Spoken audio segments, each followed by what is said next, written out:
உனாய் emery ஏன் sir இப்படி ஒரு அழுமூஞ்சா இருக்கீங்க? எனக்கு புரியுது, இது வரைக்கும் அவே மேனேஜராக வந்து ஆர்சனலுக்கு அகைன்ஸ்ட் நீங்கள் தோத்ததே கிடையாது. இந்த கேம் ஃபஸ்ட்டு கேம் தோக்குறீங்க, ஃபஸ்ட்டு டைமே ஒரு மரணடியாக விழுந்துருச்சு 4-1. ஓகே, ஆனால் நீங்கள் மீடியாட்ட என்ன சொல்கிறீங்க? நான் வந்து கை கொடுக்காம போனதுக்கு ஆப்போசிட் மேனேஜர் வந்து லேட் பண்ணிட்டாரு, அவர் செலிப்ரேஷன் பண்ணிட்டு தான் நான் உள்ளே போயிட்டேன். அவர் அர்டேட்டா முடிச்சுட்டு செலிப்ரேஷன் பார்த்து திரும்பின செகண்ட் 5 செகண்ட் தான் மொத்தம். அதுக்குள்ளேயே நீங்கள் வந்து ஃப்ரஸ்ட்ரேஷனில் உள்ளே போயிட்டீங்க. ஓகே, அது ஓன் டிசிஷன். உனக்கு வந்து பிடிக்கல, ஒரு மாதிரி காண்டாயிடுச்சு, அழுக வருது, நான் உள்ளே போகிறேன், எல்லாம் புரியுது. பட் நீ மீடியாவில் என்ன சொன்னோம்? எனக்கு அழுக வந்துடுச்சு சார், எனக்கு முடியல சார், எனக்கு ஃப்ரஸ்ட்ரேஷன் ஹேண்டில் பண்ண முடியல, நான் உள்ளே போயிட்டுன்னு சொன்னோம்.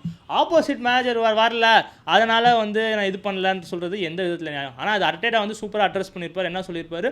இது வந்து இந்த மாதிரி மொமெண்ட்ஸ் ஃபுட்பாலில் நடக்கும், ஸோ இதை பெருசாக எடுத்துக்க வேணாம் அப்படின்னு சொல்லி அழகாக முடிச்சிருப்பாரு. பட் இதுவே அர்டேட்டா பண்ணியிருந்தா இந்த விஷயம் சாதாரணமாக போயிருக்காது. பிகாஸ் உங்களுக்கே தெரியும் மீடியா வந்து எந்த மாதிரி அதை போர்ட்ரே பண்ணியிருப்பாங்கன்னு. அண்ட் ஆப்போசிட் மேனேஜர்ஸும் வந்து அதை ஒரு மாதிரி கம்ப்ளைண்ட் தான் பண்ணியிருப்பாங்க. ஸோ ஏன் இந்த டபுள் ஸ்டாண்டர்ட்ஸ் கண்டிப்பாக ஆர்சனலுக்கு அகைன்ஸ்ட் இருக்குன்னு சொல்லலாம் ப்ரீமியர் லீக்கில். பிகாஸ் இது வந்து மீம் பேஜஸ் மட்டும் இல்லை, மீடியாவே அதான் ஃபாலோ பண்ணுறாங்க. ஆர்சனலுக்குனா ஒரு மாதிரி எழுதுறாங்க, அண்ட் அதர் டீம்ஸ் அதே பண்ணாங்கன்னா அது வந்து சூப்பர்ன்ற மாதிரி எழுதுவாங்க.